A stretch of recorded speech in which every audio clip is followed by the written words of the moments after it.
All right, it looks like we are currently live. I'm just getting some last minute things set up, and then we'll go ahead and get started.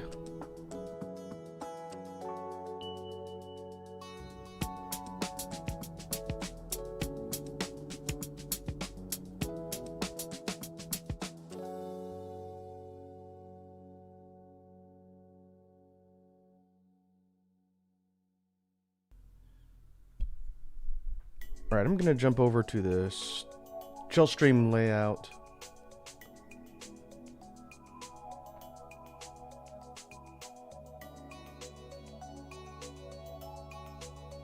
And then we'll go ahead and get started.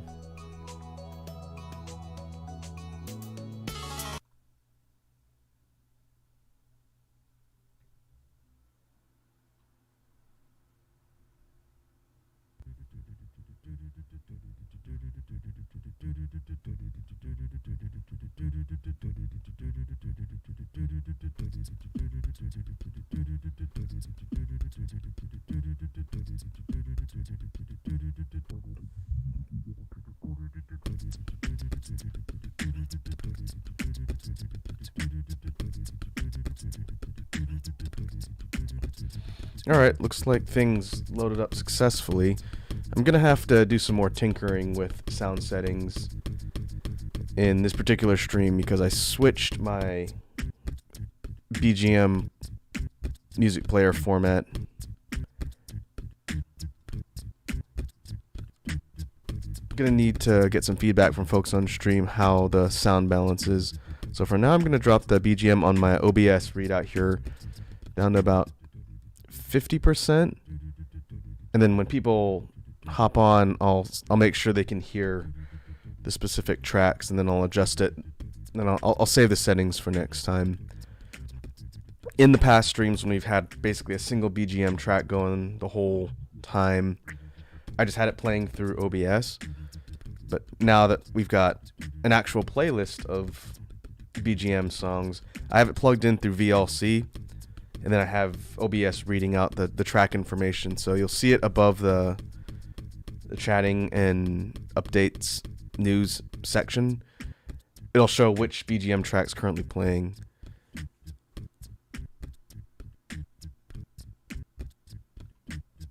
I'm going to keep it at about 50%. I have my mic up about where it usually is, so that should be fine.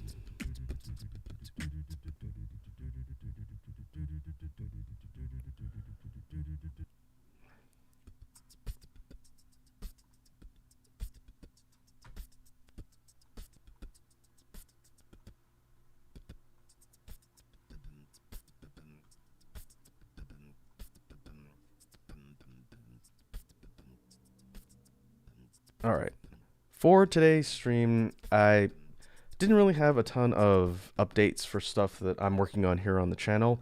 I figured I'd start off with that and do a real quick run through, and then the rest of the stream will be devoted towards talking about stuff on another set of tier lists like we've done before.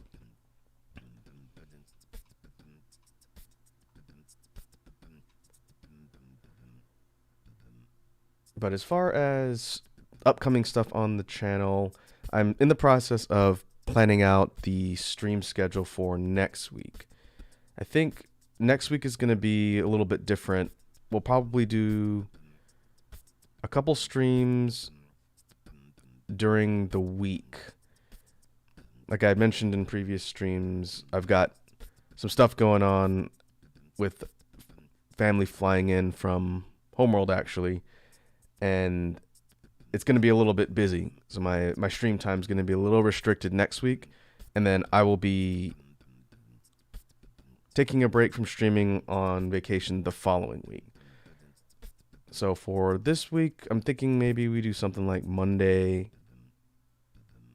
Wednesday, possibly Friday. There's only going to be 2 or 3 total streams next week.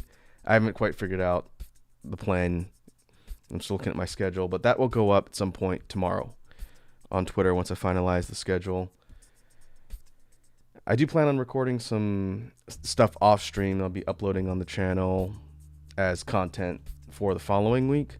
So even though there won't be streams the week of, what is it,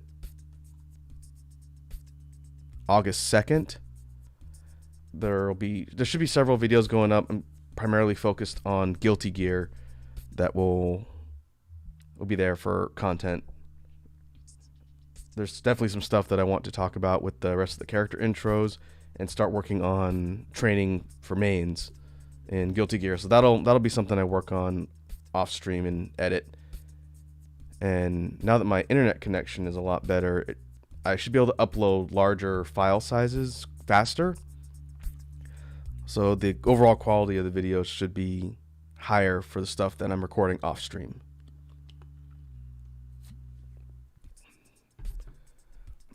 But what we can do is go ahead and get started. I'm going to jump over to the tier list layout, and I have to make sure all of the stuff that I set up before carries over.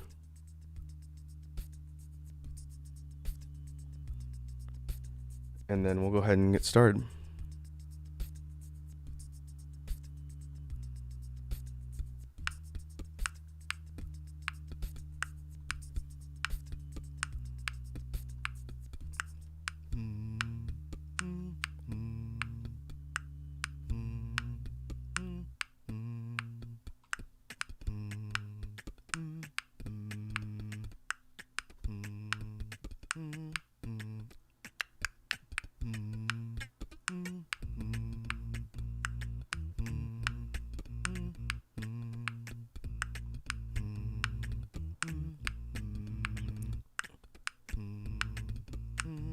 All right, I think we're good. I basically mirrored the layout from the chill stream and have everything loaded in. Oh, got to drop my BGM down a little bit, I think. Put it at about 50% for this one, and then if people have trouble hearing it, I can boost it a little bit more. The sound settings in VLC are a little bit different than some of the other programs I use for music, but that's okay.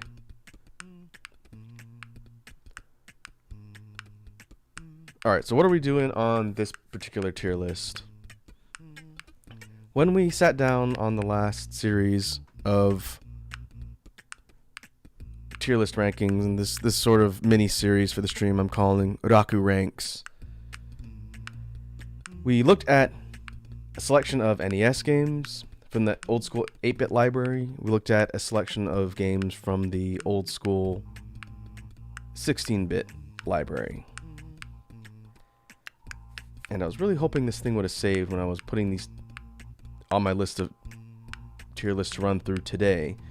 But what I wanted to do, since the previous tier list didn't really encompass a lot of the games that I've played and wanted to talk about, I figured I would do some more specific genre related tier lists today. So I dug around on the tier maker site and I found a couple for some interesting groups.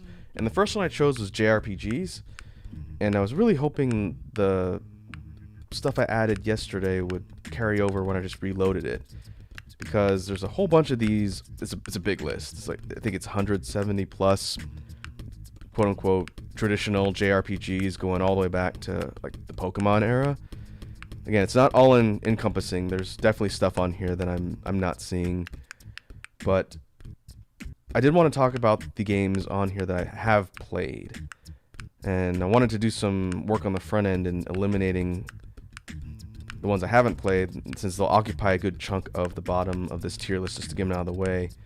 But I guess I'll do that real quickly right now as we get started. Alright, this is Artonelico series. I've only played the first one. Bravely Default. I've only played a little of the first one, and I haven't played Bravely Second yet. Real quick, as I recognize which games are which, I'm just going to drop them on the list. Chrono Cross, Dark Cloud, Phantom Brave. I've not played Disgaea D2 or Disgaea 5? Is that what that is? Yeah, 5. I know that came out recently. I think it came out on Switch. It's on my list to pick up at some point. There's a whole bunch of Dragon Quests. everything after Dragon Warrior 1 or Dragon Quest 1 I have not played. And there's a lot of them. Drakengard 2 and Drakengard 3 I have not played. Nier Automata, that is also on my list of things to play. I will get to that maybe on stream, maybe not on stream, but that Nier Automata has been on my list for a long time. Hey, what's up, Edward?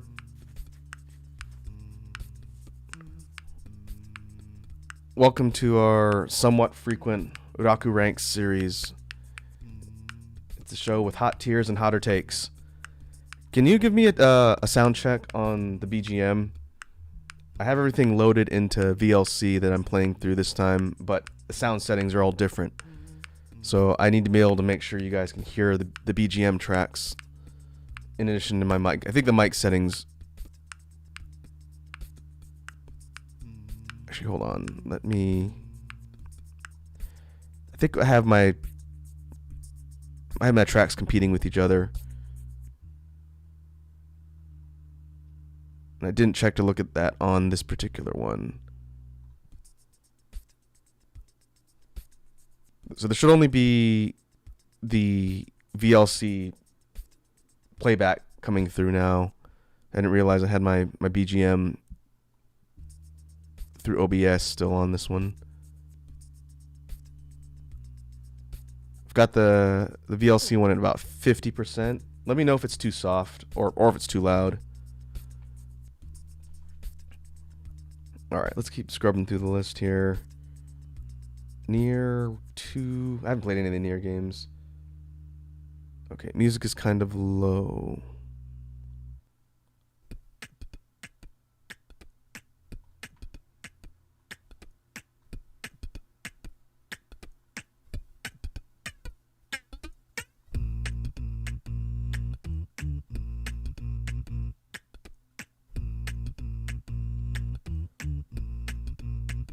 Got it up to negative 3.2.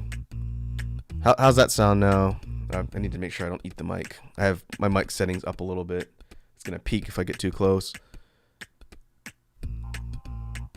Well, let me know how that sounds with the BGM boosted a little bit.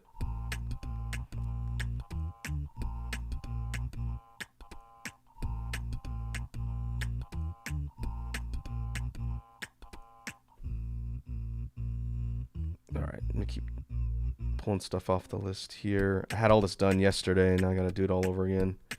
I've never played... Well, actually, that's not true. I have played Fire Emblem...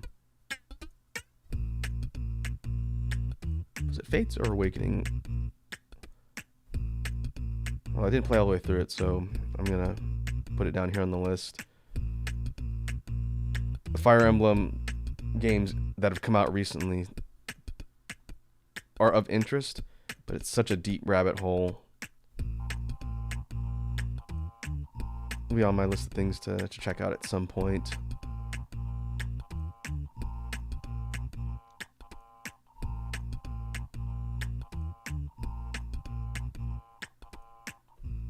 Final Fantasy games. I actually haven't played a lot of Final Fantasy. I've played a few of them we talked about before.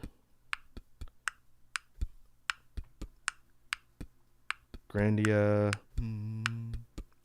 I never got into the PS1 era of RPGs, so I definitely missed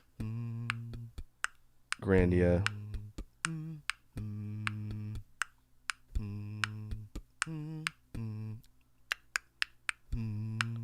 Mother series, Earthbound.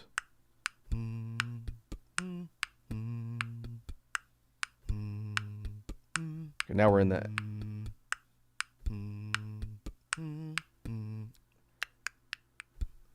Okay. Thanks for the feedback on the BGM, Edward. I will remember that for next time.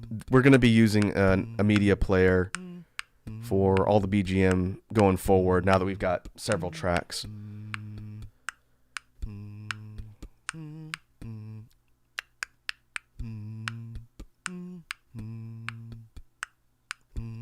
right before the stream, I was trying to load everything up into the music player I normally use, which is Winamp. I know it probably makes me sound really old, but I do use Winamp because I have a lot of MP3s on this machine. When I'm not using streaming stuff like Spotify, I normally have everything loaded into Winamp playlists. But for some reason, it wasn't playing through my sound input device. So last minute, I had to switch everything over to VLC, and it seems to be working now. So you'll see on the lower left corner, as we cycle through the different BGM tracks, the title information will show up there. This is the official debut for 3 new ones. They've been cycling as we've been talking, but we have Just Vibin', which was a stream collab BGM track that we worked on. And then there's 2 new ones that were re-recorded from one of the previous streams. There's the Umbra Trip EX mix and the very special Pound the Pavement EX mix track. So right now we're up to 5, and let's keep them cycling through as we go here.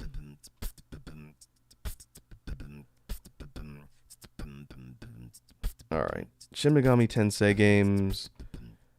I have not played the majority of the old school SMT games since I started with Nocturne.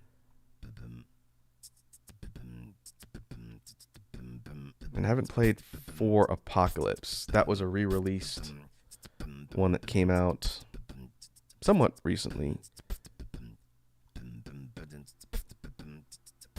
There's going to be a lot of stuff on here that I haven't played. Persona series. It's fine.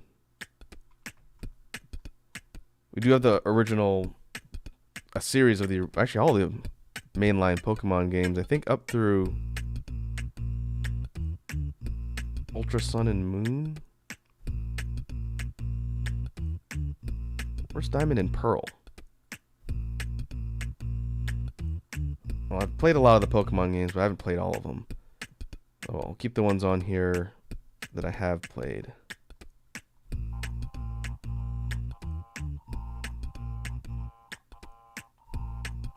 Star Ocean. I got some things to say about Star Ocean. Tales. The Tales games I also haven't really had the chance to play. I've played Tales of Fantasia. And I think I watched a friend of mine play through a bunch of Tales of Symphonia. They just keep making more Tales games, and the list of things on my list keeps growing. There's so many. Tales of Eternia, Symphonia, Tales of Birth.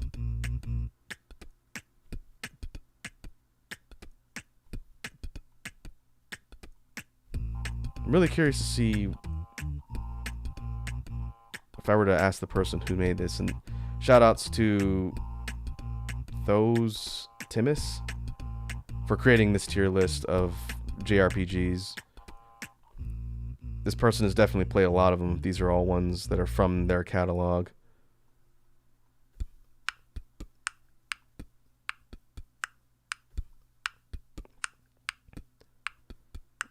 Let's see. The Ease series. There's a lot of those too. That started on PlayStation 1. I haven't played any of the Ease series. Likewise, Phantasy Star. I know new PSO game, the Phantasy Star Online game, came out recently. Crystallis. There's definitely, since this list seems to span NES up through modern day console releases for JRPGs, there's definitely some stuff on here that's missing. Considering there's a pretty good selection of SMT games, I'm surprised there's no Devil Summoner. I'm surprised there's no Devil Survivor. Those games are pretty popular in handheld, and I'd rate them pretty high for the Devil Survivor ones. Devil Summoner was good. That was a PS2 game.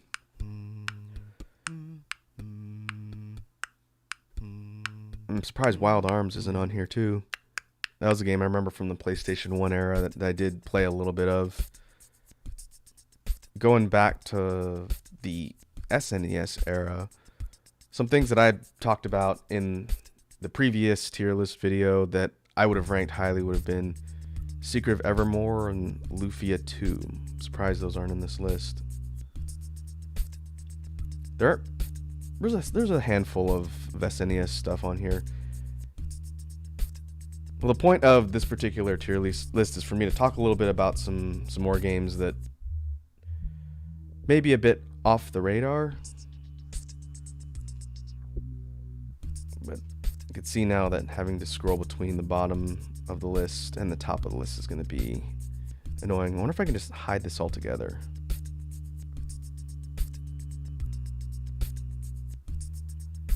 If I delete this, is it going to pop everything down? Is the question.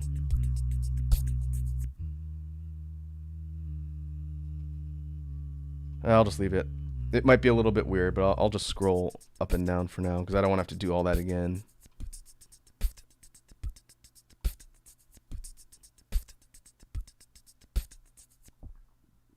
Yeah, that's fine.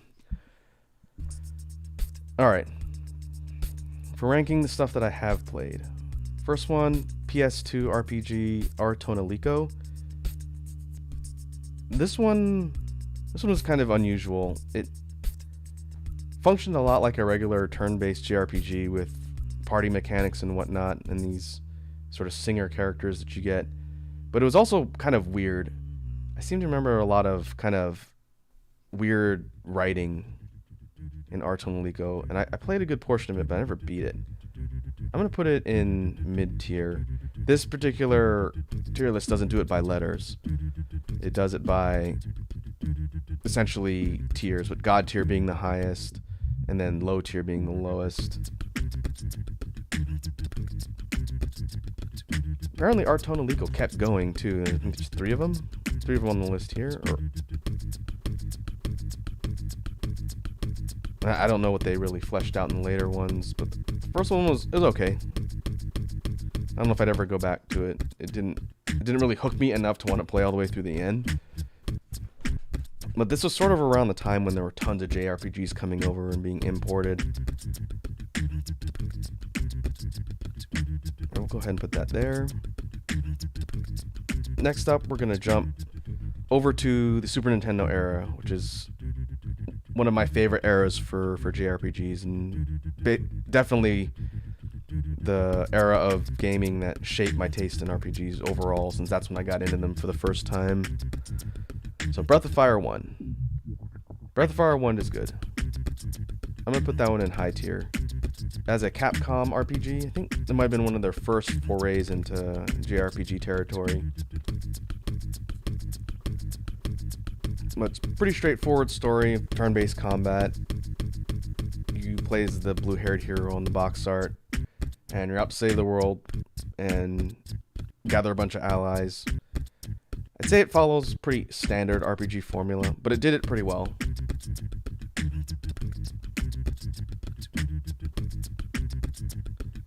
Yeah, Edward, the BGM tracks are short since they're meant to be looped. I thought about doing sort of extended recordings of them where I just loop the track over and over, but because we're ultimately going to be filling out a list of these that's probably going to get longer and longer as we work on them and make new ones on the stream, I figured if I keep them to between, a minute and 2 minutes, depending on how complex they are, then that's fine for now. Some of the earlier ones that we did are pretty simple, and they've been getting a little more complex as we've been going. So in general, they're gonna be a little bit on the shorter side, but because it's just gonna keep cycling through the playlist, I think that'll be fine for now. As I get better at using the loop and creating tracks and making more complicated arrangements, then they'll definitely be longer in length, and eventually they'll be more like fully fleshed out songs. But I think for the preliminary stuff, they're meant to be sort of clip-like loops.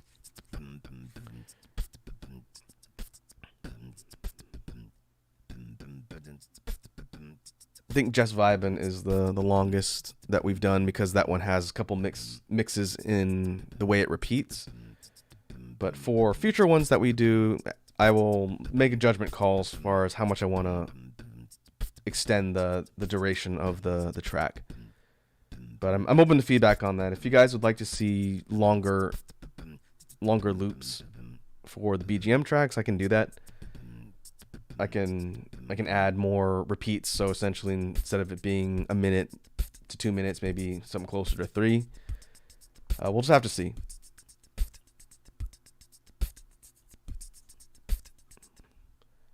But okay, yeah. Going back to the tier list, we'll put Breath of Fire 1 on high tier. It's definitely a good game. If you're trying to get into the Breath of Fire series, it's a good place to start.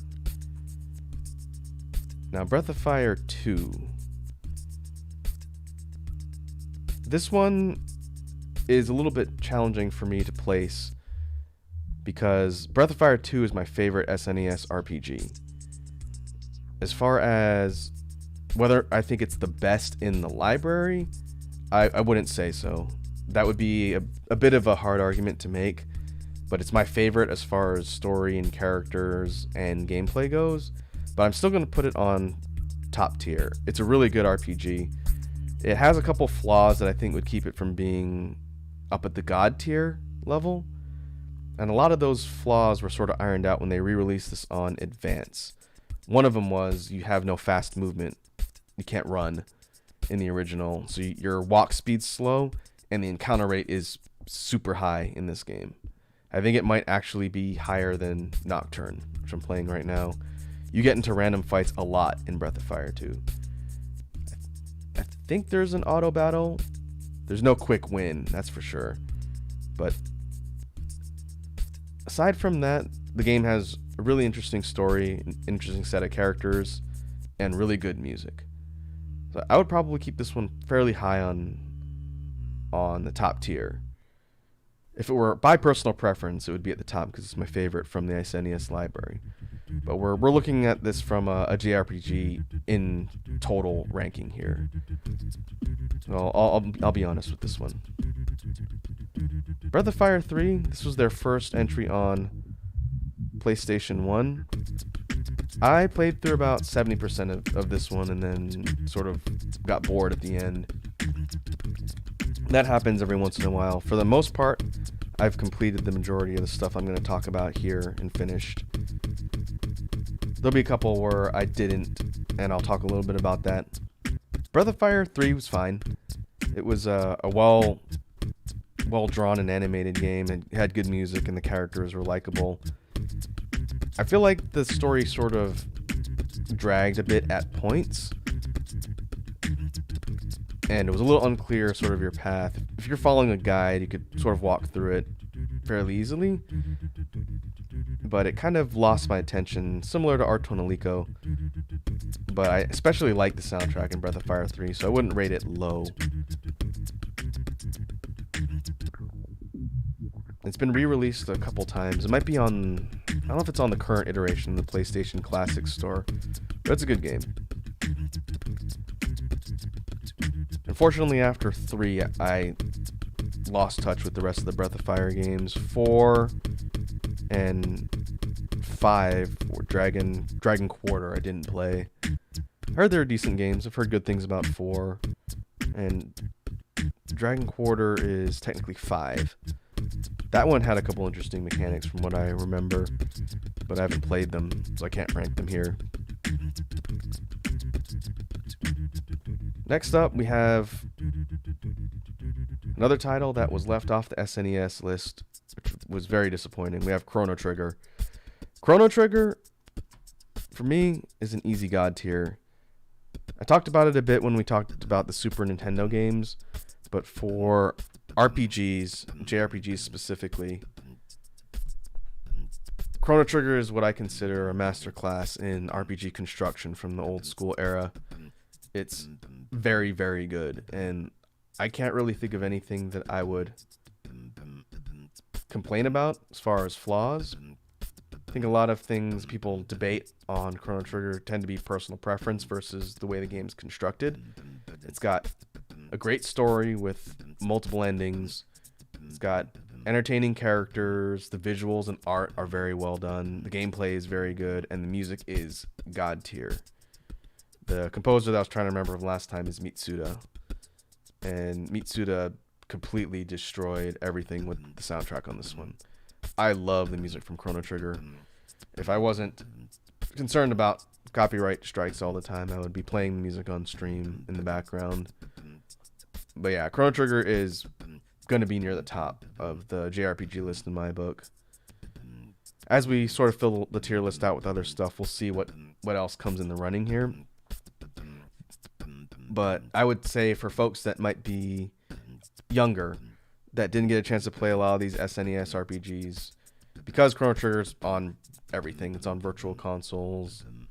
I don't know if it's on PlayStation stores because it was ported to PS1 as part of Final Fantasy Chronicles. It's like FF 5, 6, and Chrono Trigger or something like that. I don't think that's the definitive version because it has really bad load times. If you play a version of the SNES release of Chrono Trigger, you should. It's a really good game. I could talk a lot about that one.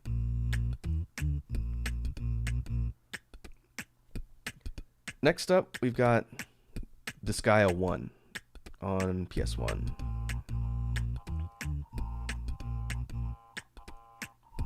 I like the Disgaea series. Disgaea is one of the most self-aware when it comes to RPGs.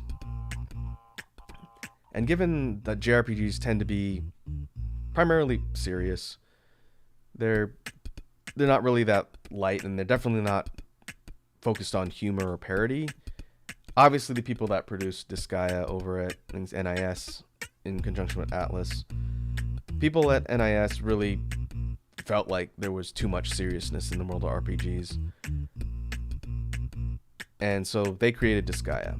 Disgaea is a turn-based, tactics-esque type game where you have maps that you drop in with your cast of characters, and it functions kind of like a grid system where you see enemies on the board and you go and move up and attack them, and you have different tactical formations with your party and different skills.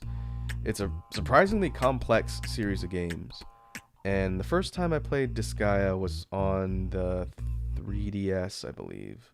It wasn't on PlayStation. It was on the 3DS port of the first game. But Disgaea's quirky humor and pretty complex gameplay mechanics rate it pretty high on the list for me. It's a memorable series, and it's pretty funny. They definitely like to poke fun at RPG tropes, and the overall plot lines are not super serious. But if you're the type of person who's really obsessive about min-maxing and everything in RPGs, I would caution you when it comes to trying out Disgaea. Because Disgaea, if you play it at surface level, you could probably get a lot of gameplay out of it. But if you want to explore the really complex mechanics, it goes deep. Like, it's a deep rabbit hole for complexity and grinding. Just for example, one thing that surprised me was the fact that items have their own experience levels. So you have different gear that increases in effectiveness as it levels up. And in order to level up the items, you go into this place called the Item World, where you go inside the item and fight a series of dungeons and fight bosses and stuff to level up parameters on the item. And they added a system later where you can get these different NPCs and move them between items to boost their effectiveness and change how they function. And if you take that into account, and the fact that I think the experience level in Disgaea goes up to 9, is it? I think it's higher than 99. I know the damage goes up to like 5 digits, but the experience levels and everything go up very high. So if you wanted to create super powerful characters and min-max everything with equipment, it's going to be a lot of time invested. That's why I think Disgaea works really well as a portable game. Something like the 3DS was good. For Switch, it'd be a good game for Switch and play on the go because you can do a lot of that grinding. But yeah, Disgaea is fun. I think I'm probably going to rate these. As far as how I put them on the list, we've got 2, 3, and 4. I haven't played 5 yet. But for 2, I definitely put a lot of time into 2, not as much as 1. So I think I'm going to rate them in descending order here. 2 was good. They added some new mechanics. They fleshed out some of the parties and different character class options in that game. And the cast of characters is, some were from the first one, but it sort of focused on a new set of characters in Disgaea 2. It was pretty entertaining. Disgaea 3, I played a good amount of this on PSP, I think it was. Disgaea 3 was fine. Again, there's a lot of more building on the mechanics and focusing on a different story and a different set of characters. The quirky humor and poking fun at RPG tropes thing is common through all the games. They're all pretty light.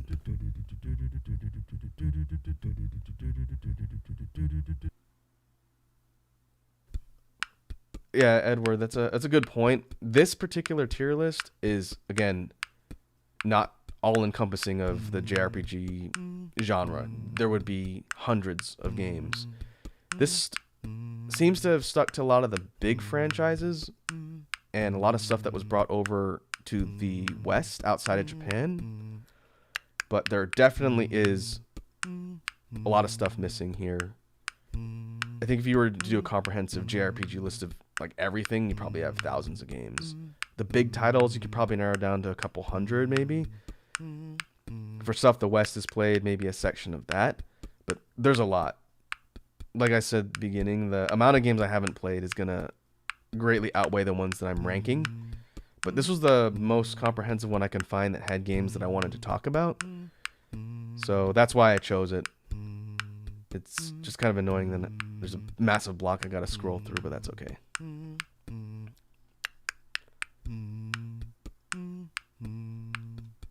Next up, we got Disgaea 4. I think this one came out on the Vita. I played it on PS3 for a bit, but then I also played it, I'm pretty sure it was on Vita. One of the dozen games I own for PS Vita. Disgaea 4 is good. Again, it's consistent. The games follow a similar gameplay loop, and it mostly focuses on new characters and new storylines. But yeah, 4 was good. I've yet to play 5. Assuming that was the one that came out on Switch recently, I will be picking that up at some point.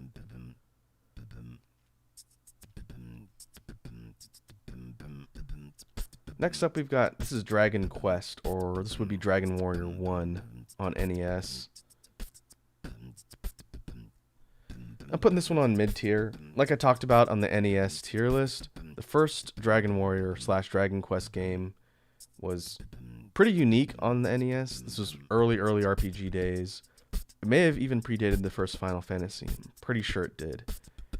But Dragon Quest 1 or Dragon Warrior was fine as a sort of the first in its genre for quote-unquote turn-based JRPGs, which is primarily what we're looking at in this list. It's fine. The game's actually not that long once you know what to do. A lot of the trick is figuring out where to go and which section of the map to not accidentally step on and get murdered. Yeah, I put the first Dragon Quest down here in mid-tier. It's a good entry for the series. And obviously they're up to Dragon Quest. Where is it? There's 9. 12? I don't know. They're up to Dragon Quest a lot. They keep coming out, and they're very popular in Japan. Next up, we've got Dragon's Crown. Dragon's Crown, this one's a little bit different than the others.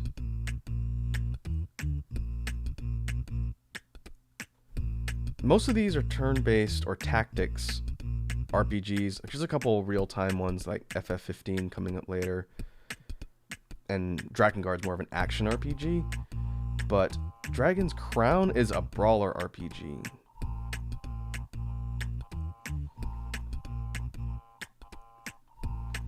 And this one came out on PS3 initially. I picked it up on Vita as well. It's where I played it the most.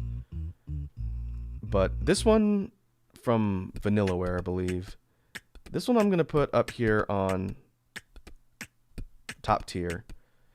It's not going to sit near the very top of the list as we fill it out, I think. But I really enjoy Dragon's Crown. It's a fun game with good gameplay and mechanics. And if you want to, like, kind of like this guy, if you want to work on min-maxing and building really strong characters, you could sink a lot of time into it. And there's sort of branching storylines and all sorts of different things, and the difficulty scales, and it's multiplayer. The art is really cool too. I like the way Vanillaware does their sort of painterly animated art. I know this one, back when it came out, drew some discussion from folks online that like to argue about things when it came to the art style, because the characters are kind of exaggerated in proportion both on the male and female side, which tends to be pretty common for Vanillaware's art direction. But whether you like the character designs or not, I think everyone can agree that it looks very visually stunning. The whole thing looks like you're playing kind of a painting, with the way they've done the backgrounds, and the creature models and monster design is really cool, and the music is really atmospheric. Dragon's Crown's good. That's a really good game. Maybe not for everybody, because it's more of a brawler versus a turn-based RPG, but definitely worthy of an entry on the list, and one I play a lot. I probably put like 100-something hours into that game.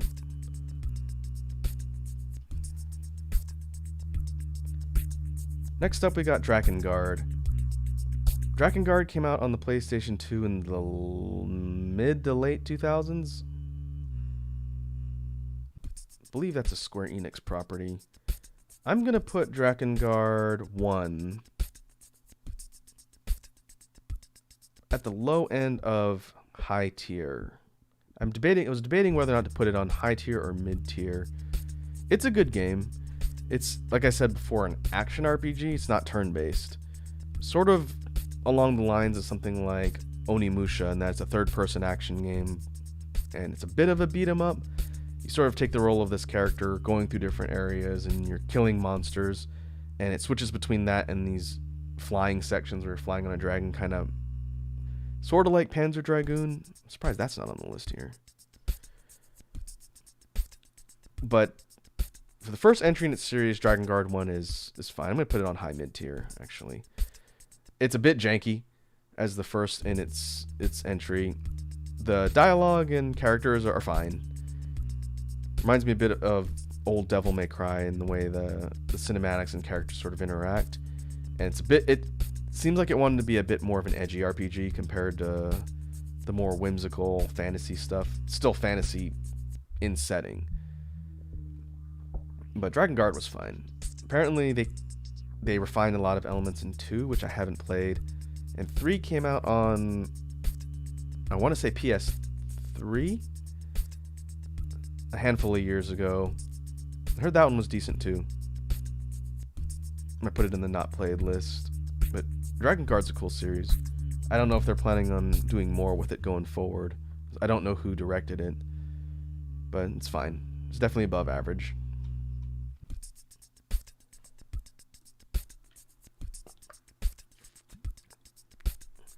Now we're going to jump over to handheld games for a bit. We've got Etrian Odyssey. Etrian Odyssey 1, which was DS, I want to say, Game Boy DS, I think. I don't think it started on 3DS. I'd have to go back and look when the very first game in the series came out. But Etrian Odyssey is going to go up here on high tier. I put it above Breath of Fire 1. I think I'm actually going to put this above Third Disc Guy. I'm going to break up the list here. Etrian Odyssey is one of the most old school of the more modern RPG series to come out in the last decade and a half. It throws back to the old school days of map making RPGs. And what I mean by that is it's still a turn-based RPG, but it's first person, if that makes sense. Unlike, let's say, Breath of Fire or Chrono Trigger, where you have your party on screen, your characters, and their sprites or whatnot, and you're fighting the set of enemies, Etrian Odyssey is going way back to like pre SNES era of role-playing games where you're dungeon crawling from the first-person perspective and you're going through different labyrinths and whatnot, and again, you're looking through it from the first-person view. And then when you get into a fight, you see the enemy sprites on screen, but you don't see your characters. They're basically represented at the bottom with character boxes, and you give them commands and whatnot like you would in any other RPG. But for the Etrian Odyssey games, because it was on the dual screen handhelds, you actually had a map that you look down at, and you draw the map in yourself as you're exploring dungeons.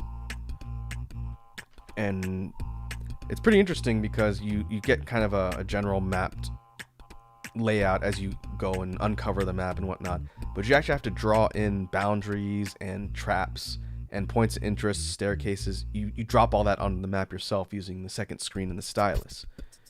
So it's definitely more unique for modern era RPGs. And the Etrian Odyssey series is kind of like the SMT series in that they ratchet up the difficulty. What I remember for the EO games back in the day, in addition to the fact that you had to draw your own maps and navigate yourself, make sure you're not forgetting to put points of interest on the map, there were spots that you could run into extremely powerful enemies. In those games, they're called foes. There's an acronym for something, F.O.E. And they would roam. They're these monsters that would roam the map. You have to keep track of where they were, and if you fought them before you're ready, they'd wipe you. They would murder your party instantly. And sort of like a roguelike, you would go back and you would lose your progress because most dungeons, I don't think you could save unless you found specific save points. Basically, you would have to go back and do everything all over again. And I don't think it saved your map in the first one. But basically, it was a really unforgiving game and forced you to be really careful in how you prepare. And then gameplay-wise, there was a mix of character classes. They had this sort of chibi sprite style, and you get to choose different character classes and different skills. It's a very complex and fleshed out game. Just brutally difficult at times. And they kept proceeding through the franchise. EO2, Etrian Odyssey 2. This one, I remember playing a bit more than the first one. The order is not going to be based on the number of games that have come out. I want to say 3 or 4 I probably played the most. And I honestly can't remember if I played 5, so I'm going to put it down here for now. I think Etrian Odyssey 3 was my favorite. And 4 was also pretty good. Across the series of games, they also had fantastic music. The composition, I can't remember who composed the music for Etrian Odyssey, but it was a really solid soundtrack. These sort of orchestral songs for a lot of the dungeons, and then some of the battle themes are these kind of guitar-driven, like rock-type sounds. Very good soundtrack. I like the music from those games a lot. It'd be interesting if they find a way to release more games in that series on something like the Switch. I just don't know how they do the map making thing since the Switch only has one screen.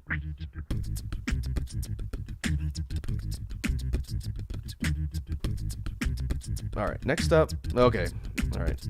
We got Final Fantasy X. Back in the day when Final Fantasy X came out, everybody that I know that was playing it called it Final Fantasy X. That always bothered me because, for me, if you've always had a number scheme, and you know that the Final Fantasy games follow a numbering order, you know that the 10th game is going to be represented by X, but it's still Final Fantasy X, versus a series like Mega Man X on Super Nintendo and beyond. It wasn't called Mega Man X because it was the 10th game. It was a spin-off series, and the character's name was Mega Man X for unknown or something. So I always tried to explain that to people, and eventually I gave up, because Final Fantasy X is the 10th game in the series, not a spin-off, but that's a semantics thing. It's not really worth dying on as far as hills go. But I did play Final Fantasy X on the PS2. I played it all the way up to the end, and like a couple of the other ones, I got bored. So my controversial hot take for this one is I'm going to put Final Fantasy X at the top of mid-tier. And before I get crucified for saying that, I got a couple of reasons why. So as far as RPGs go and the JRPG genre, FF10 was groundbreaking in a lot of ways. Visually and gameplay-wise, it did a lot of things that a lot of the standard RPG tropes hadn't done up to that point, or it did them better. The combat and gameplay in FF10 is very good. It's probably my favorite part of the game. The visuals and art style and setting and presentation are also very good in Final Fantasy X.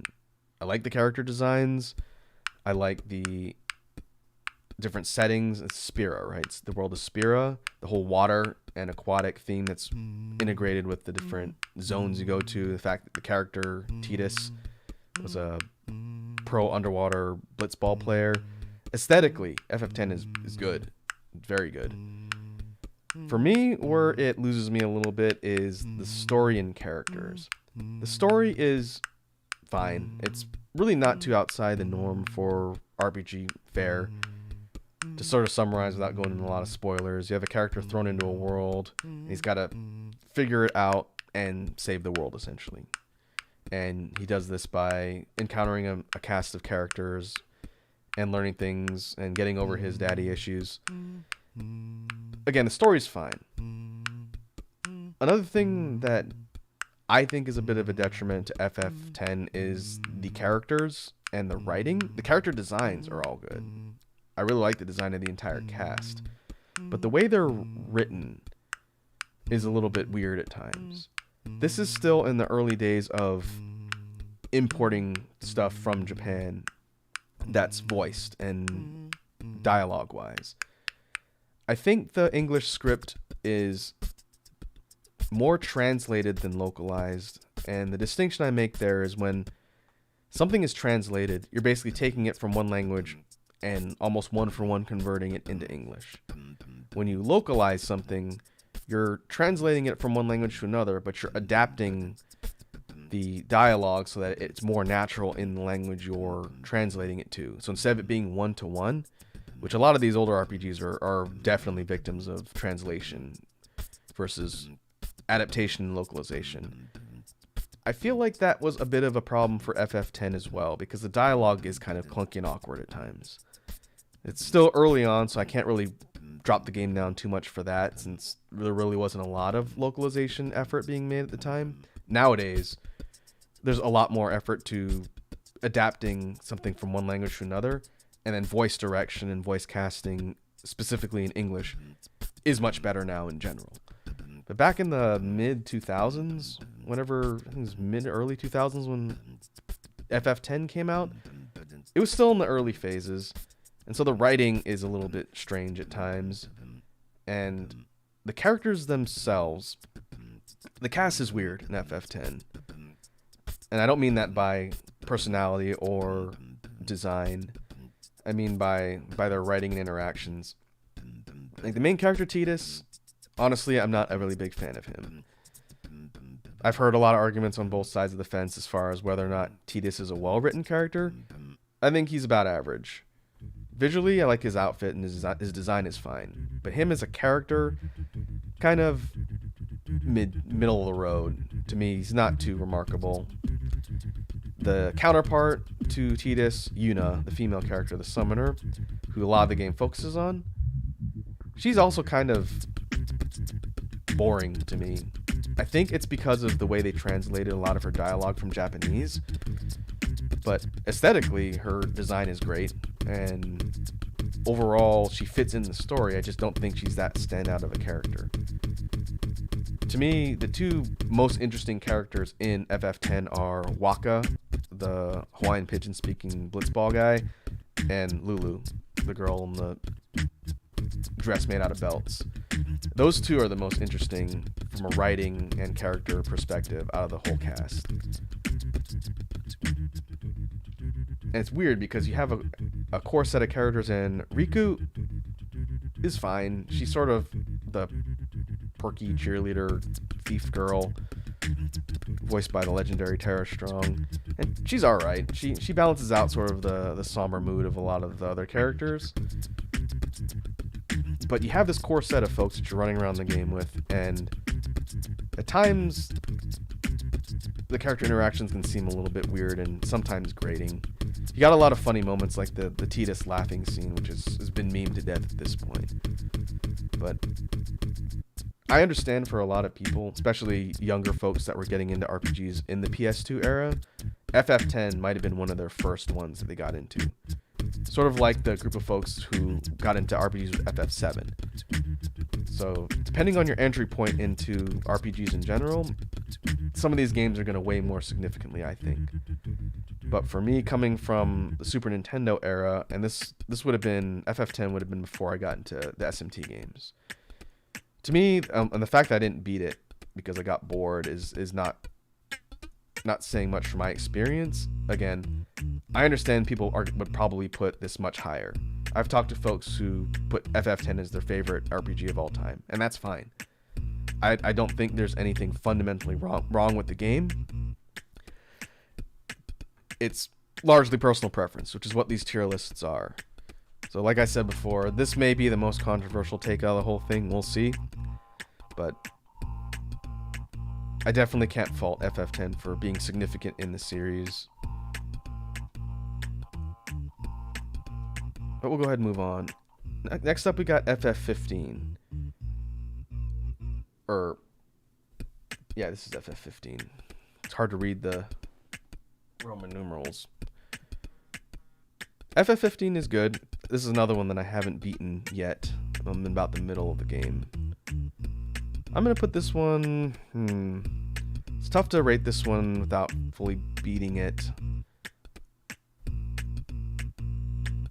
I do like the gameplay of FF15 quite a bit. This one is sort of a mix of real-time and turn-based with the way your parties work and how you give them commands. But it's a more engaging type of battle system than just straight turn-based. I do like the art style and character design.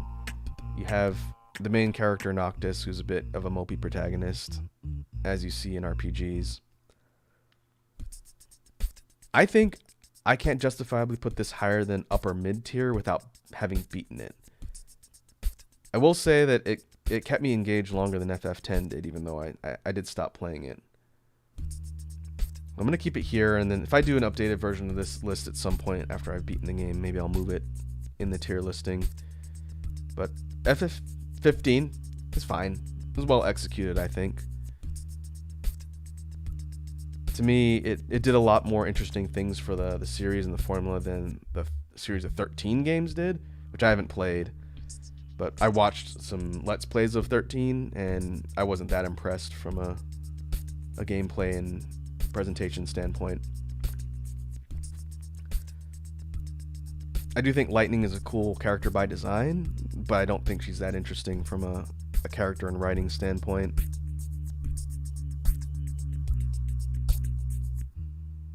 I think we're almost done with Final Fantasy. Last one of the ones I've played.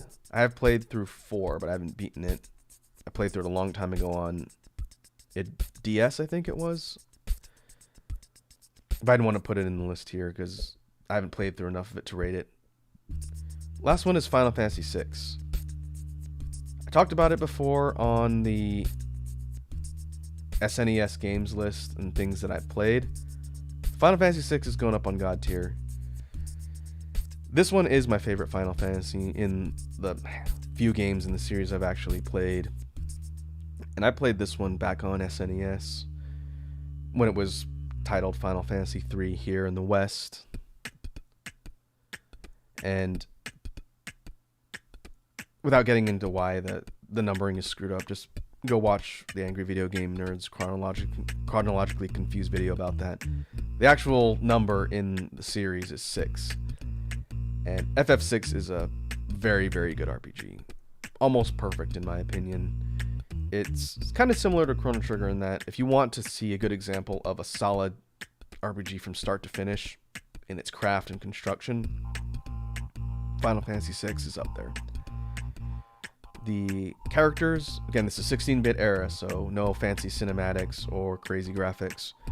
The character designs and environments and creatures and monsters and whatnot are all very well designed in 6. It's a good variety of environments you explore.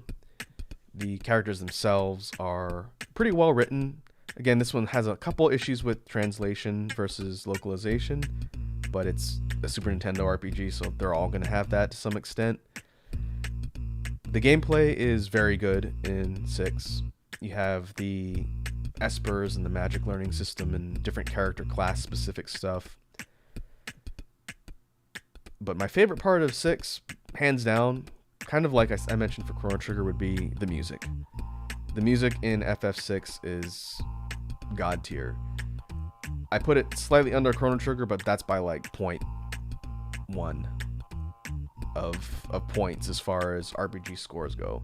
FF6 is phenomenal in its soundtrack. They've done all sorts of rearranged and remastered versions of this. If you can track down a couple fan arranged versions of the opera scene in FF6, it's really good. So overall, I would rate this one very highly. It's just a notch under Chrono Trigger in my book, but trying to compare the two globally, I think would be difficult.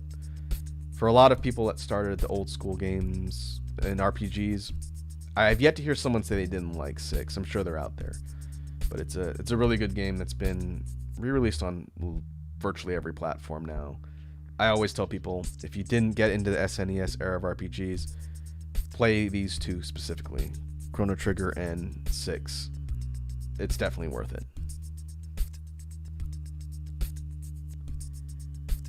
Alright. Looking at the pace of things here, we may only have time to go through just the RPG tier list today, but we'll see. I'll get through all this stuff. I'd rather talk more at length about the titles here than rush through it. So next up we got Golden Sun from the Game Boy Advance. And there are not a lot of Game Boy Advance. In fact, this might be the only one that I'm ranking here. Golden Sun is very good.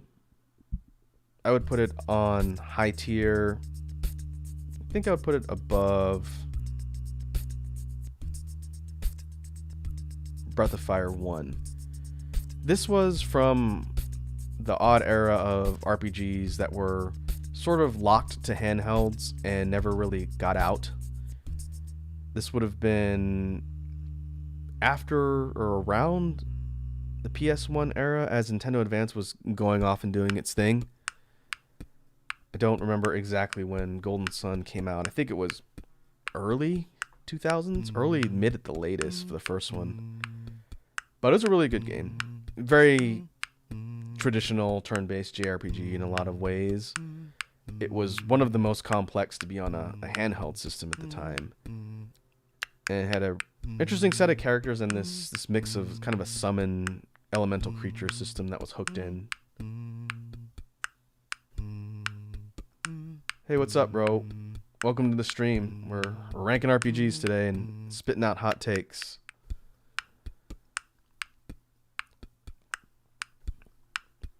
But overall, I'd say Golden Sun was a good experience. I liked the music and the overall environments. The graphics were fine. They experimented a bit with this kind of 3D-esque rendering style in addition to these characters, two-dimensional sprites on the main overworld screen. I didn't play the second one that came out, and there haven't been any other Golden Sun games after that, which is weird. The first one was extremely popular. I'm surprised they didn't keep going with the series. I don't even know who owns it at this point. Could be a Nintendo property, but I think it's another third party. But I'd like to see them resurrect Golden Sun. They could do a lot with that series. It sort of was a waste of potential to me. But if you're gonna lock something to a handheld system, then unless you plan on doing something after that, you're kind of stuck. Next up, we've got Super Mario RPG, SNES era. Before I rank this one. Oh, yeah, if you notice the BGM row, if this is the first time tuning into one of my streams, the BGM that we're running on the chill stream / tier list making stream today is a collection of beatbox loops that I've recorded. One of the things we do here on stream, not for these dedicated chill streams, but for the jam streams, which I do every once in a while, I will work on creating these BGM loop tracks that you hear with the folks on stream. Edward, who's hanging out here in the chat, helped contribute to a couple of these that we've got playing. So the goal long term is to come up with a list of background music to use on these different streams. That's a collaboration between you guys and me whenever we're working on stuff. So what you're hearing is a mix of stuff that I've made and stuff that we've collaborated on with the chat. And we're up to five tracks right now. This particular stream is the debut for 3 of them. Just Vibin's one, Umbra Trip's another one, and then Pound the Pavement's another one. These recent ones were created using a device called a loop station, which I'm still learning how to use. As I get better at it, the quality of the BGM tracks will go up as well. But it's a fun process. It's something that I like doing, and it gives me media to use on the stream, so that's always nice. Alright, here we are with Mario RPG. I don't want to leave this here. We talked about this one on the Super Nintendo ranking tier list before. I feel like Super Mario RPG is pretty underrated. I know a decent amount of people played it back in the day on Super Nintendo, but I get the feeling since RPGs were still a younger genre overall, this one got overlooked a little bit. Which is a shame because it's a really well crafted RPG.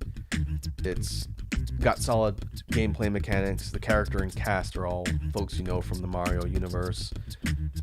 It's got a pretty quirky sense of humor too, sort of like Disgaea up here. It's fairly self-aware. The Mario RPG, which would extend I think into the Paper Mario games that I haven't played, definitely knew that they were going for a more lighthearted, not too serious tone, which is good. I think that sets it apart from a lot of its other contemporaries at the time. Things like Chrono Trigger and FF6 are well-written games from a story perspective, but they're not funny. There may be a couple jokes thrown in here or there, but they're not meant to be humorous. Mario RPG, again, like Disgaea, definitely wasn't afraid to poke fun at itself and overall gaming tropes, and I appreciate it for that. It's a good game. It's worth playing.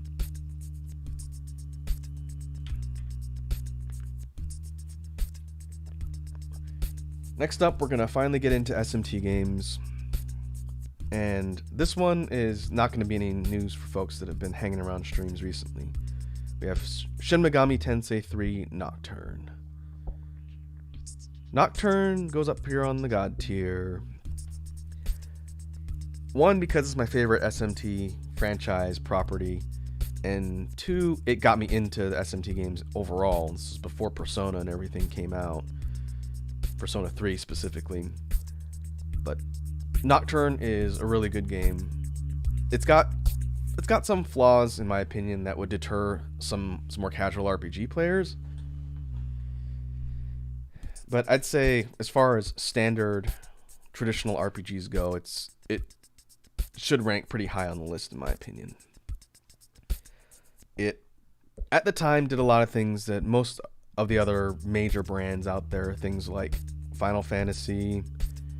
I can't remember if the first Disgaea was out when Shin Megami Tensei came out. If you were to compare it to like Breath of Fire 4, 3 or 4, some of the other games that would have been around in the mid to late 2000s. Because SMT properties weren't really that established at all, Nocturne was a bit of a departure from a lot of those standards, I think. The idea that you had this sort of demon collecting and summoning and fusing system was still relatively new. I think all of the SMT games had done that, but for those of us that had been playing RPGs that had never seen SMT games or older Persona games, it would have been an introduction. And Nocturne, instead of doing that with sort of an easy, forgiving system in a game that was going to be lenient, instead Nocturne did that by breaking your kneecaps, because the game is very challenging.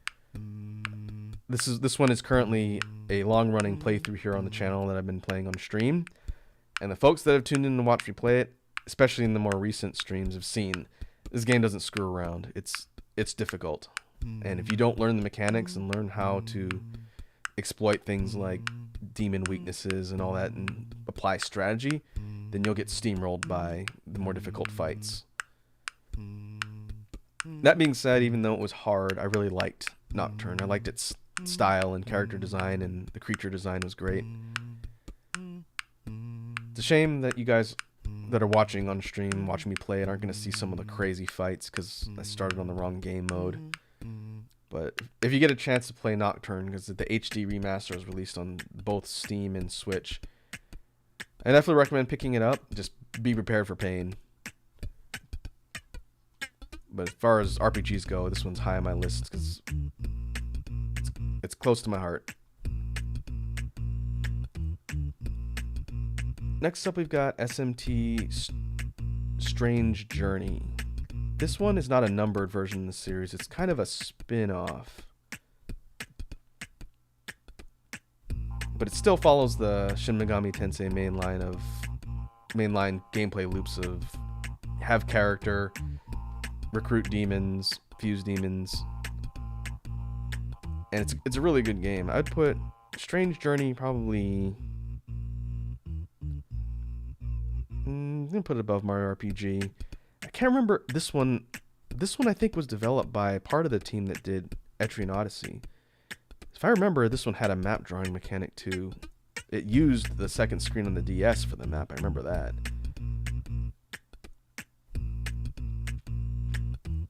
But as far as standard tropes go in RPGs, when it comes to SMT games, it's a pretty solid entry. I liked Strange Journey a lot. It was also decently challenging. All the SMT games are decently challenging. And this one had a different branching endings and paths that you could take in the game. Pretty good. I wouldn't mind seeing a remastered version of that released at some point. I'd definitely play it again.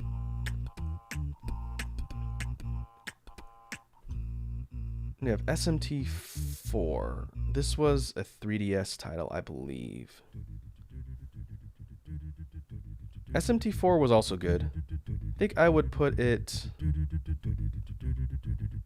below Strange Journey. It again follows a similar loop of you have a main protagonist character that's put in kind of a apocalyptic situation, and you need to recruit demons and essentially save the world again. Because this one came out much later, it was a bit more complex than Strange Journey. And the characters were fine. Overall, it pulled a lot of standard Shin Megami Tensei tropes from all the previous games in the series. And this one got kind of a remixed or remastered version in, where was it? Apocalypse Down Here, I think? I think that's what that was. I didn't play it. I'd like to at some point, but 4 was fine. As the next numbered game in the series, sort of chronologically following after Nocturne. I think it was a solid entry in the series.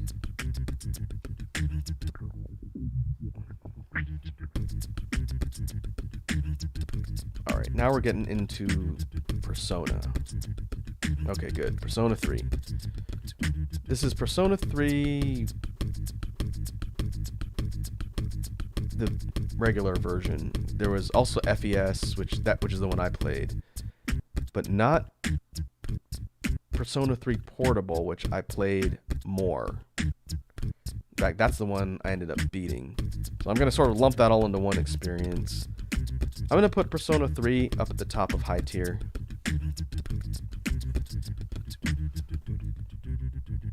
Actually, I'm going to move it up to top tier. As far as significant RPGs go in the library, I'd rate this one overall in significance higher than Breath of Fire 2. Not by personal preference, but as far as the game that I think got a lot of people into the Persona series, me included, Persona 3 was the game that did that. There had been previous entries, Persona 1, I can't remember what system was on, but I think 2, and a couple of the remix versions of 2 were on PlayStation 1. For PlayStation 2 era, which was really like the second golden age for JRPGs in general. I don't even remember how I found out about Persona 3. I just remember people were mentioning it because it had come out in the late 2000s.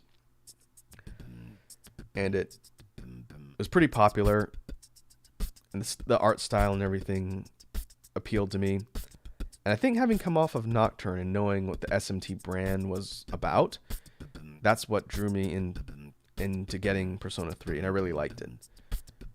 And the PSP version, which added the female main character, and it fleshed out some of the gameplay mechanics. To me, that's the best version of the game, Persona 3 Portable. But if you have to go back in the library and play any of the earlier Persona games, I've heard good things about 1 and 2, but if you have to start somewhere and you want a good entry point, Persona 3 is good for that. It's a fantastic game. Interesting characters, very good gameplay, decent challenge, excellent music.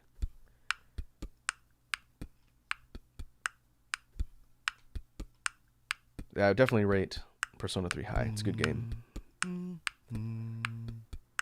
Now we've got another big boy on the list here. We got Persona 4. And this particular tier list doesn't have alternate versions of Persona 4. I did not play the original on PS2 back in the day. I didn't get the chance to buy it, and it became kind of scarce.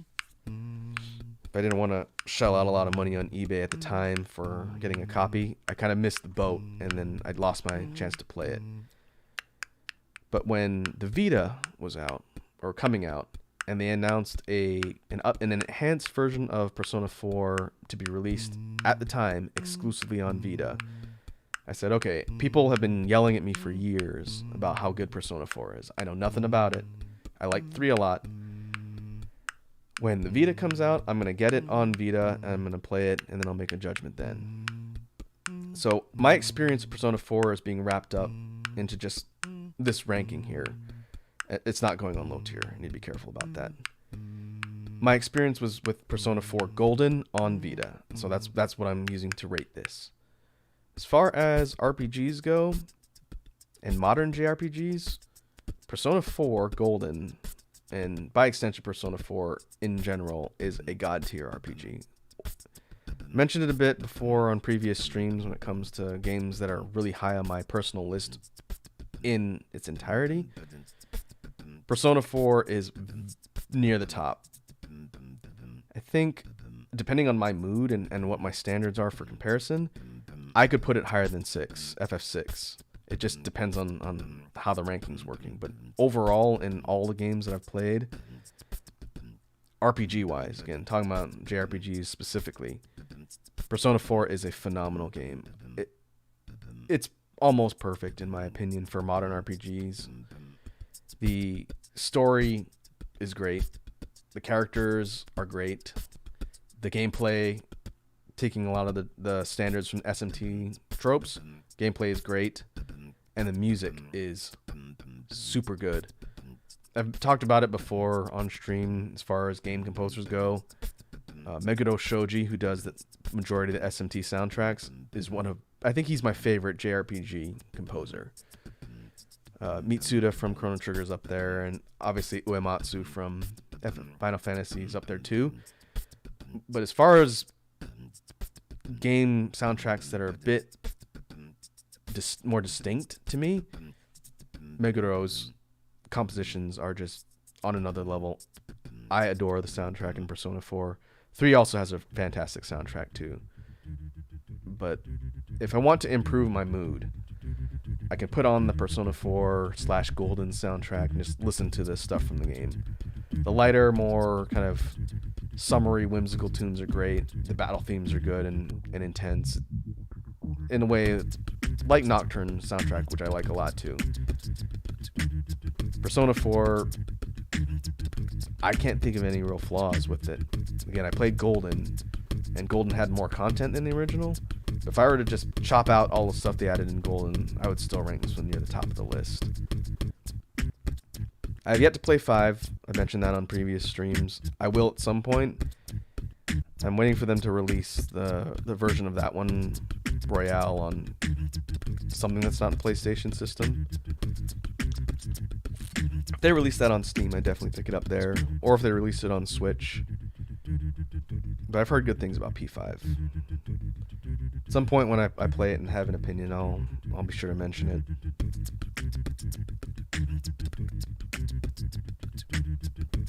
Next up, as we sort of get near the tail end of the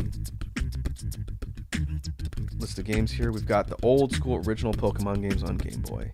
And I'm going to rank both Red and Yellow at the same time because I played them at the same time. And I'm going to put them at the bottom of high tier.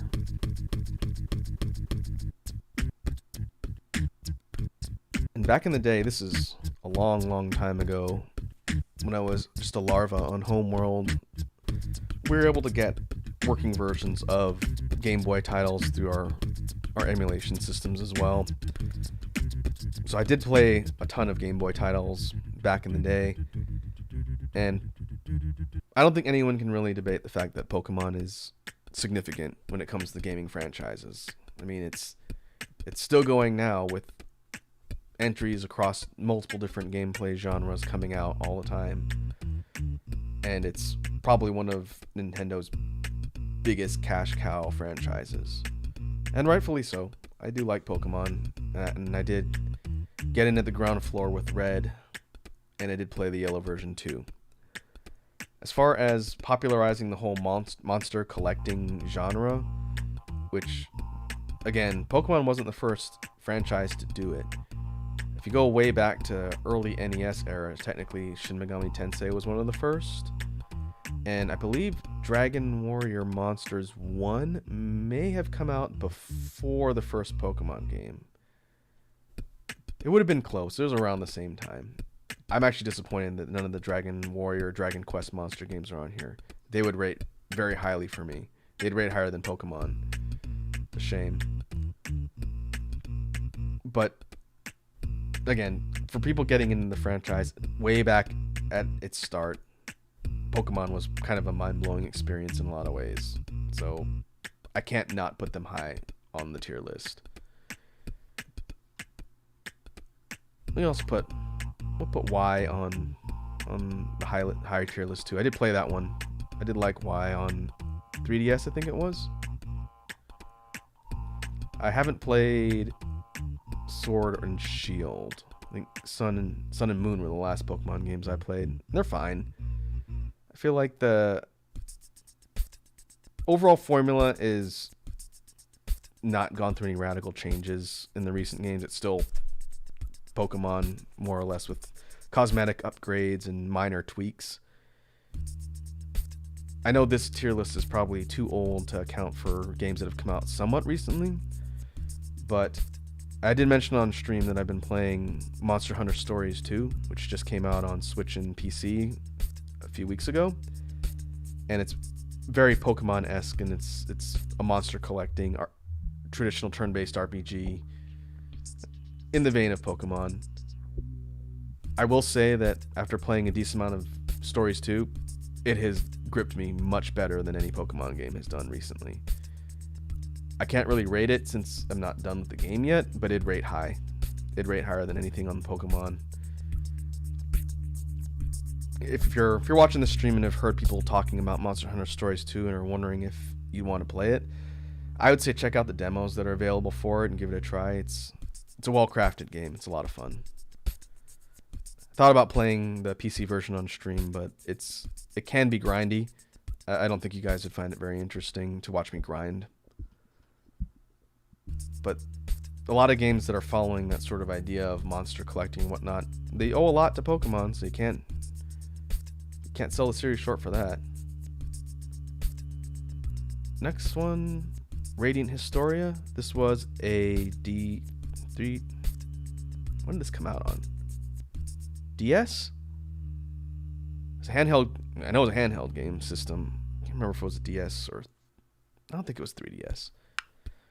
Radiant Historia was sort of, in a lot of ways, a spiritual successor to Chrono Trigger. I would put it near the bottom of high tier. It was a turn-based RPG, and it focused a lot on this concept of time travel and branching storylines. I feel like this one's a bit underrated. I've heard some people talk about it, but I think it was sort of missed because it wasn't tied to a pretty well-known franchise or brand name at the time. Well, that's a shame, because it was a well-crafted game, and I'd be curious to see what else they do with it. Had good music, too.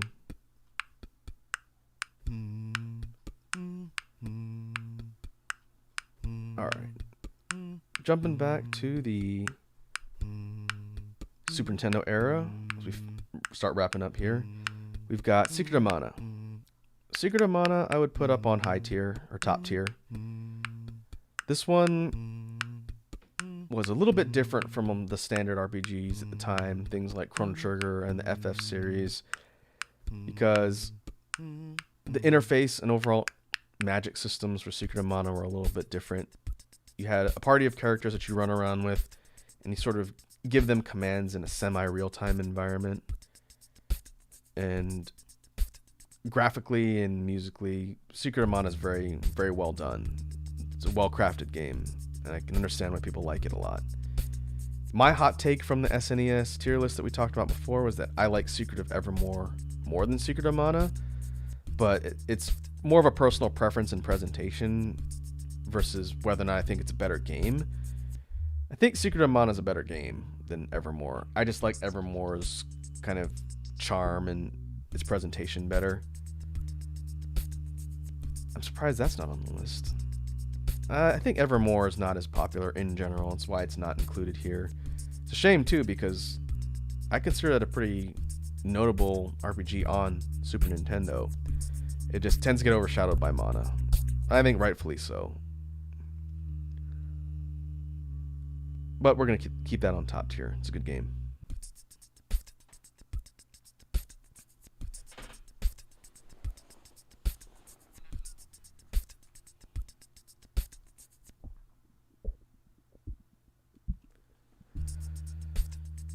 Next up on the tier list, we have a couple games from Star Ocean.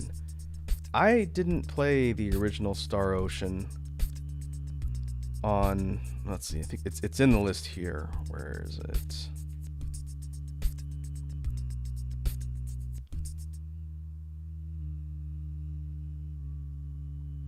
Star Ocean, was it a Super Nintendo game? That might have been the very first one.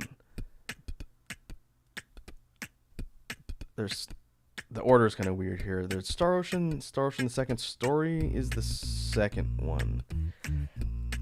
I got into this series briefly with the third one, which is Till the End of Time. Let me double check that.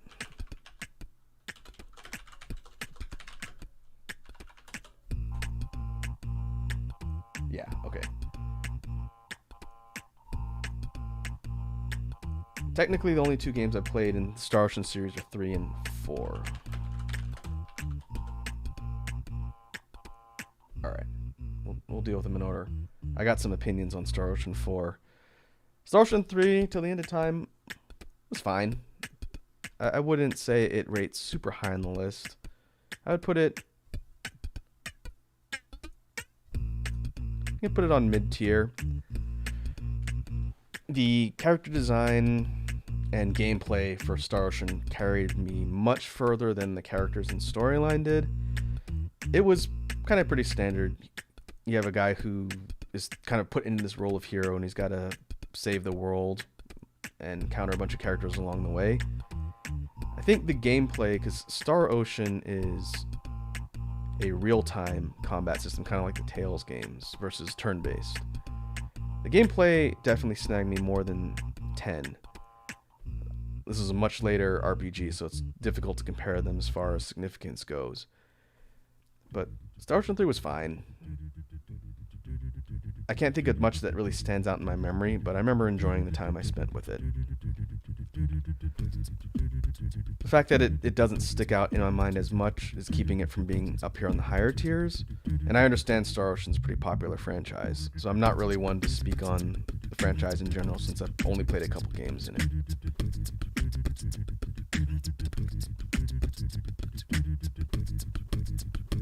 Next up, we've got Star Ocean 4, The Last Hope. And this one may be my most controversial take, aside from what I said about Final Fantasy X. I am putting Star Ocean 4 on low tier, and I got a couple of reasons for this, so give me a chance to explain myself before people get upset if anyone is a huge fan of this game. Let me start off by saying that Star Ocean 4 is a fairly well constructed game. It's... Let me see. There's a couple... I want to make sure I'm not confusing my Star Ocean games here.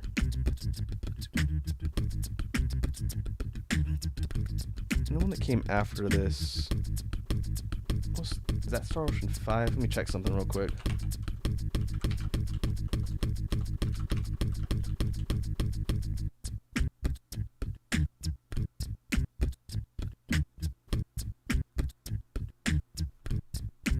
Let's see.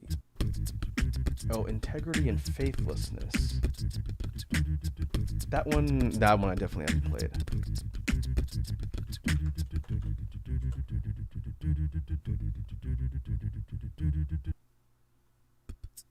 I'm just taking a look at the wiki real quick. Before I tear into Star Ocean 4, I want to make sure I'm looking at the right one.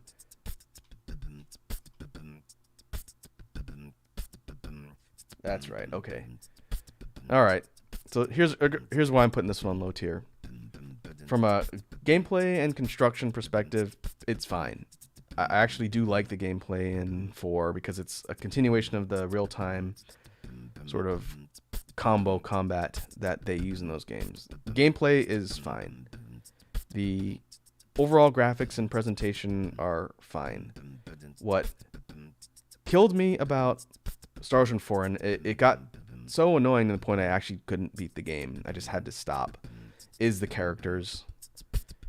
Normally in an RPG, if you can balance out sort of mediocre or uninteresting characters with good gameplay or a good storyline or something else, and you get something kind of more like FF10, which to me has somewhat weaker characters, but it balances a lot of other things fairly well, it still creates a good experience. Star Ocean 4's characters do not do that. The main protagonist character, I had to look up his name because I forgot. The main character's name is Edge Maverick, which should tell you some potential pitfalls of character writing if you call your main character Edge Maverick. And I don't know if the game is written differently in Japanese, but I played it in English, so I'm judging it based on its English localization. For about a third of the game, the characters are pretty just one-dimensional and boring. Nothing too stand out. You've got wannabe hero guy named Edge Maverick. You've got his friend who's like I think she's a mage. And you have a couple other characters that show up that sort of fill X character archetype. They're like mage character, fighter type character. You have one who's like she's an alien. She talks like a baby. It's kind of weird. I think the really funny memed clip was I think it's Nappy Time with Edgy. Just look that up on YouTube. It's a pretty good example of how weird the writing is in this. But at about the halfway mark, something happens in the story, and the main character just goes full emo mode. And I understand that's a real common trope in a lot of RPGs. Some start off in full emo mode and, get better. This was pretty extreme as far as like a 90-degree turn with this main character. And the rest of the cast does not balance out the fact that the main character is going through like just an insufferably bad emo phase. And from what I read, he doesn't get out of it. And it was so jarring and obnoxious because it's a story-driven game that I couldn't proceed forward. I couldn't even skip cutscenes to get to combat, which I enjoyed because you need to know what's going on in the storyline in order to proceed through the game. So easily the biggest detriment to Star Ocean was the characters. The storyline is pretty meh too. If it had been a really compelling storyline and it kind of balanced the characters and the writing, sure, that I probably would have finished it, but it is one of the few games I had to actively stop playing because it turned me off so much. Some of these other ones I haven't beaten just because I got bored, but Star Ocean is the only one in this entire list that made me actively stop playing it because I wanted to punch the main character in the face. And I understand if people really liked it, so maybe he got better. I had to read ahead in the guide I was following at the time just to see, like, does something really monumental happen that changes his personality? And it's like, no, not really. So, okay, all right. Not invested now. Not going to get invested. So that's why this one's low. It was probably the few examples of an unpleasant RPG experience for these. Because if I get bored, I get bored. But that usually means I enjoyed everything up to when I got bored. But for this one, it's just not for me, man. His name is Edge Maverick.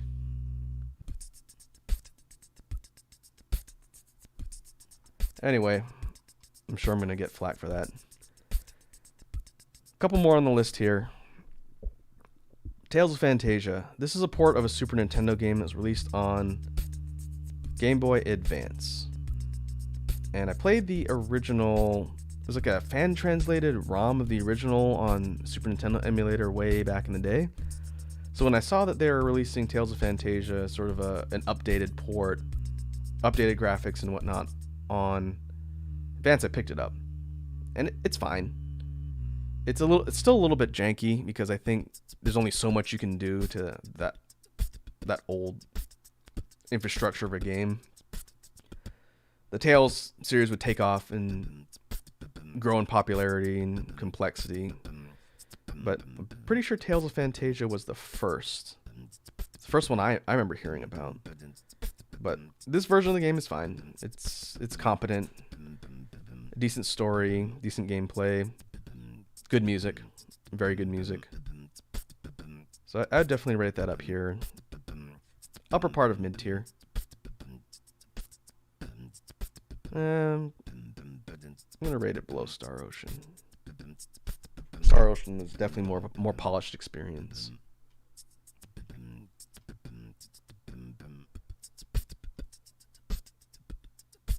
Next up, we've got another handheld portable title. It started, I think it was DS. This is before 3DS, I'm pretty sure. This is The World Ends With You. World Ends With You is kind of a unique RPG, and this is Square Enix again, I think. Yeah, I'm pretty sure because I think that was Nomura of Kingdom Hearts who did the character designs, I think, on this one, I think. World Ends With You is a top-tier RPG, in my opinion. Very good. Very unique at the time. The whole idea of this setting takes place in Shibuya, in Tokyo. You have this set of characters that are sort of isekai'd into this environment, and they're trying to figure out how to deal with all these problems. But you are wandering around Shibuya, fighting monsters and whatnot. But the gameplay for World Ends With You is very unique. It took advantage of two screens, and you had like a character at the top that you controlled, and then another partner character at the bottom you controlled. And you had these different pins that you equip that give you different abilities. and there's different input things with the stylus that change your attacks. Considering how ambitious the gameplay concepts were, you'd think it would have been really janky for a first try. But surprisingly enough, they nailed the execution on gameplay. And I was kind of surprised because I knew nothing about the game, but people were talking about it when it was coming out. And a friend of mine said, oh yeah, I've heard that it's pretty solid, kind of a unique experience. So I picked it up and ended up spending probably 100 hours on it from start to finish.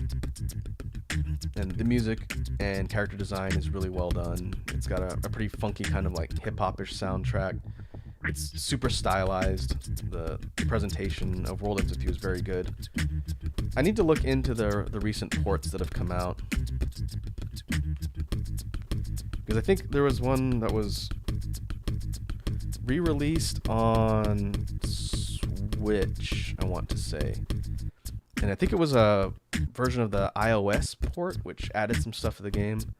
I'd have to go look and see. I'd be curious to see how they switched the gameplay up, since, again, you used to use 2 screens, I'm pretty sure.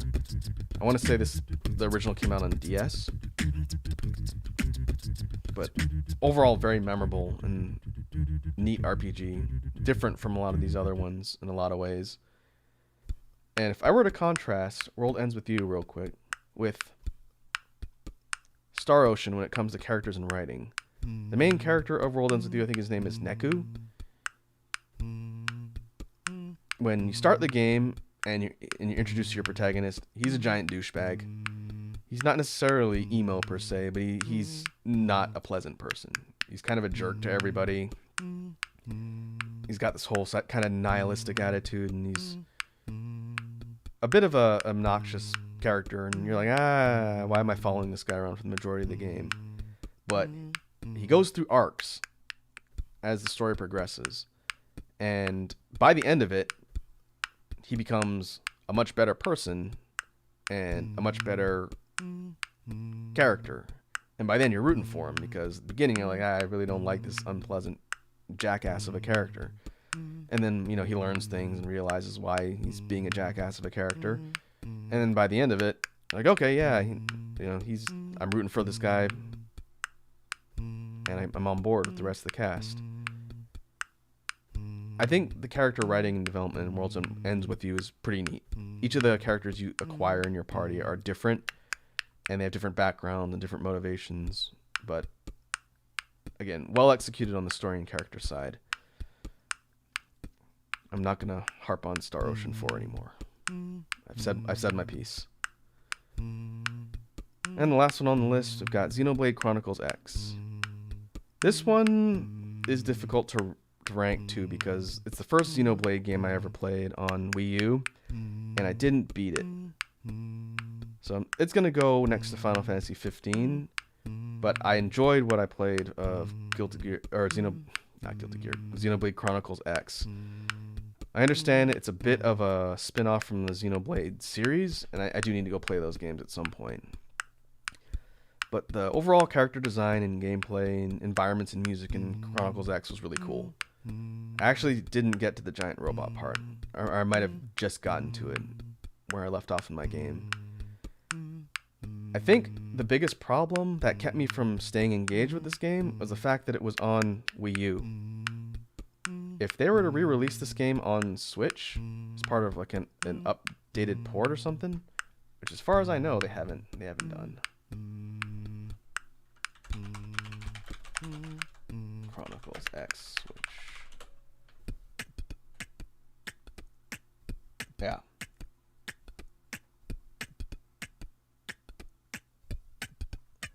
I think if they were to do that, the game would sort of be given a second life, because I'm going to be 100% real. I had a Wii U. It was a dedicated Monster Hunter 3 Ultimate machine for a while. I bought it for that and a couple other games like Bayonetta 2, which I really enjoyed a lot, and Wonderful 101, and that's about it, and some Virtual Console stuff. The fact that Xenoblade Chronicles X was released on there sort of did the game a disservice, I think. The Wii U was not a successful system, in my opinion. It was ambitious and it did a lot of things, experimental things, but it didn't have the impact of the Wii, and it definitely wasn't on the level of the Switch that we're seeing now. So I think they need to pull a bunch of Wii U titles out of the vaults and port them over to Switch so that people who never bothered to buy a Wii U can play them. I would definitely pick the game up again and play through it on there, just because the Switch is a more accessible console to me.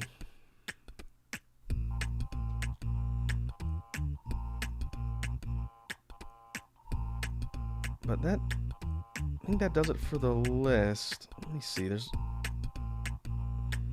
Xenogears. Okay, I was gonna say, if they didn't include Xenogears on the list, that's a crime. I have not played all the way through Xenogears. I picked it up on Vita. I was playing through it. It's a good game. It's a bit older, but if I were to have fully completed it, I'd probably rank Xenogears pretty high. That one's high on a lot of people's lists, and I think I understand why.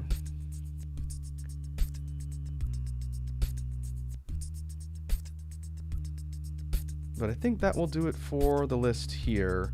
Originally, I wanted to do fighting games, because I have a lot to say about fighting games, but I don't think we're going to have time today. It ended up taking longer than I expected to talk about RPGs, which is fine. I think we've got a good spread here. My preferences obviously seem to skew towards the middle, with a couple standouts at top tier. This particular selection, again, was a pretty big list and a lot of stuff I haven't played. But at some point I'll be checking out some of these games, standout ones that I want to play. I haven't decided if I'll do it on stream or not. It would be things like Nier Automata. I've heard Phantasy Star is good, but I don't know if that would be a good one to stream.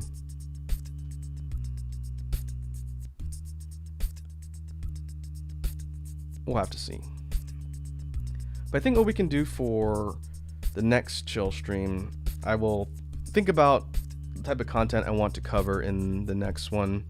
If there's some stuff I want to talk about in as far as just chatting goes, I will put that on the list. And in the meantime, I'm going to continue to look up tier lists to discuss. I may even create some of my own. There's some stuff that I'd like to talk about and do this sort of ranking thing, which is kind of fun.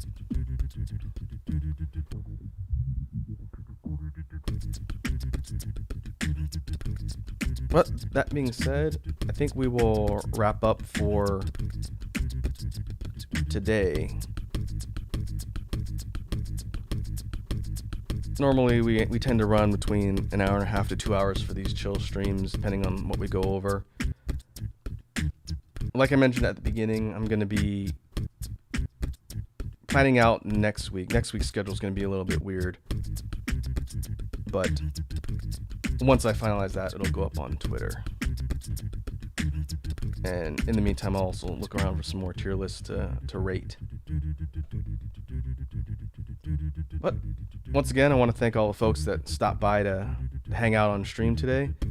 Hopefully you guys enjoyed getting the chance to check out the new BGM stuff that we debuted here. We'll continue to add to the list of stuff for that. But I think that'll do. So once again, thanks for hanging out. I will catch you guys next time. Have a good afternoon/evening.